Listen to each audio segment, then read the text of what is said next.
இந்த படத்தை நீங்கள் பார்த்துட்டு இருந்தீங்கன்னா இந்த விசாரணை சீன் அப்போ உங்களுக்கு மன உளைச்சலை ஏற்படுத்தும். இல்லை பார்க்க வேண்டாம் அப்படின்னு பாதியிலே வெளியில் போகலாம். என் குழந்தை எங்கே இருக்கிறான் அப்படின்னு ஒரு நிமிஷம் உங்களை யோசிக்க வைக்கும். மனித மாமிசத்தை திங்கக்கூடிய கொடூரமான மிருகத்தை நீங்கள் பார்த்துருக்கீங்களா? அவன் நம்ம கூடயே எங்கே எப்போ இருப்பான், எப்போ வருவான் போவான்னு தெரியாது.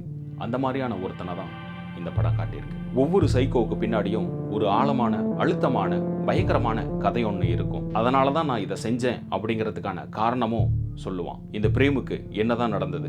செக்டார் 36 ஒரு நீளமான மதில் சுவர். அந்த மதில் சுவர் முழுக்க கலர் கலரான காகிதங்கள் ஒட்டப்பட்டு இருக்கு. அந்த காகிதத்தில் ஒவ்வொரு குழந்தைகளோட முகமும் இருக்கு.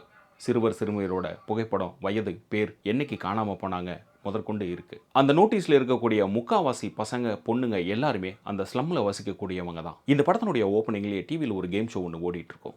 அந்த கேள்விக்கு எல்லா பதிலையும் படுத்துக்கிட்டே பதில் சொல்லிட்டு இருப்பார் கதையின் நாயகன். என்ன கூப்பிடுங்கடா, எனக்கு தான் எல்லா கேள்விக்கும் பதில் தெரியுதுல்ல, நான் வரேன், எனக்கு பணம் தேவை இருக்கு. தன்னுடைய இரவு மாமிச உணவு முடிச்ச கையோட கத்திகள்லாம் எடுத்துட்டு மொட்டை மாடிக்கு போறார், கழிவறைக்கு. அங்கே சரிஞ்சு கிடக்குது ஒரு பெண்ணுடைய உடல். தான் கையில் வச்சிருந்த கத்திகளை வச்சு அந்த உருவத்தை சிதைக்கிறார். அடுத்த நாள் காலை போலீஸ் ஸ்டேஷனில் குழந்தைய காணன்னு கம்ப்ளைண்ட் பண்ண வரான் ஒரு பெற்றோர். அவங்ககிட்ட வாக்குவாதம் பண்ணி நீ போலீஸா நான் போலீஸான்னு சொல்கிறாரு பாண்டே.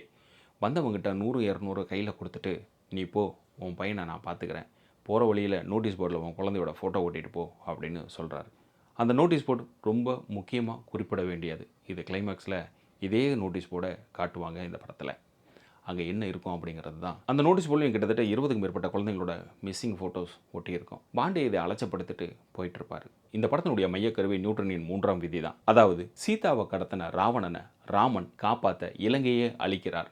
Action to reaction. மேடையில் ராவணன் வேஷம் போட்டுட்டு இருக்கிற பாண்டே கிட்ட ஒரு பெற்றோர் கம்ப்ளைண்ட் கொடுக்க வராரு. என் பொண்ணை காணோம், இவர் தான் கடத்தியிருக்கிறாரு, அதனால் காப்பாற்றுங்க, இல்லை கண்டுபிடிச்சி கொடுங்க அப்படின்னு கேட்குறாரு. நான் இருக்கிற இடம் ஒவ்வொன்றும் போலீஸ் ஸ்டேஷன் கிடையாது, மரியாதையை இந்த இடத்த விட்டு போயிரு அப்படின்னு சொல்கிறாரு பாண்டே.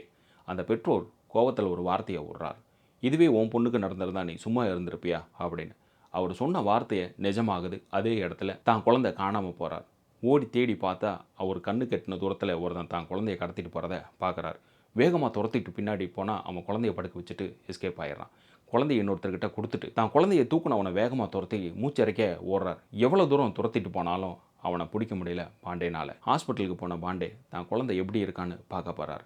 மனைவி ஒரு வார்த்தை சொல்கிறார், அவனை கண்டுபிடிச்சியான்னு.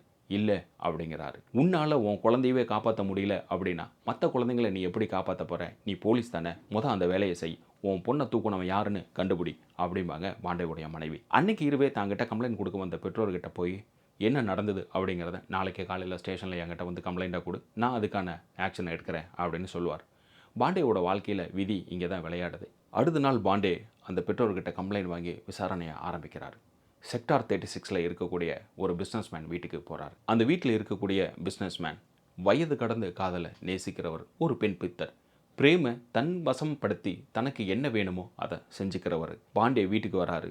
சார், இந்த மாதிரி ஒரு கம்ப்ளைண்ட் வந்திருக்கு அப்படிங்கிறாரு.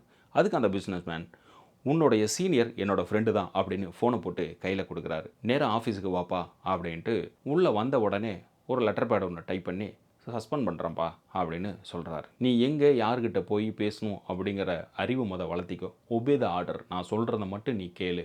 பிரேம் எதுக்காக இந்த வேலையெல்லாம் செய்துட்ருக்கான்? இவன் சின்ன வயசில் இருக்கிறப்ப இவனுடைய மாமா இவனை பாலியல் ரீதியாக தொந்தரவு செய்கிறாரு.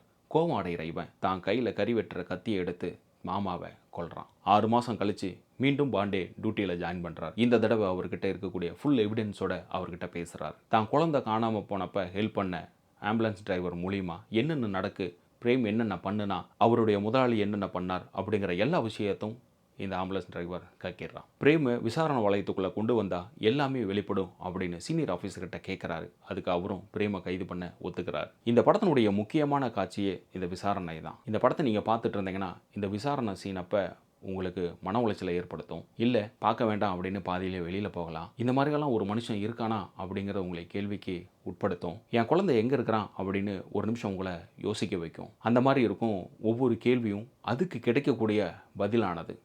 ஏன் கொன்னேன், எதுக்காக கொன்னேன், எப்படி கொன்னேன் அப்படிங்கிற ஒவ்வொரு பதிலும் பிரேம்கிட்டேருந்து வர வர பாண்டேவோட முகத்தில் பயம் தொத்திக்கிட்டே இருக்கும். பார்த்துட்ருக்கிற நமக்கும் இதெல்லாம் உண்மையாக நடந்துட்டுருக்கா அப்படிங்கிறது யோசிக்க தோணும். இது உண்மையாக நடந்த ஒரு நிகழ்வு தான் இந்த படத்தினுடைய கதை.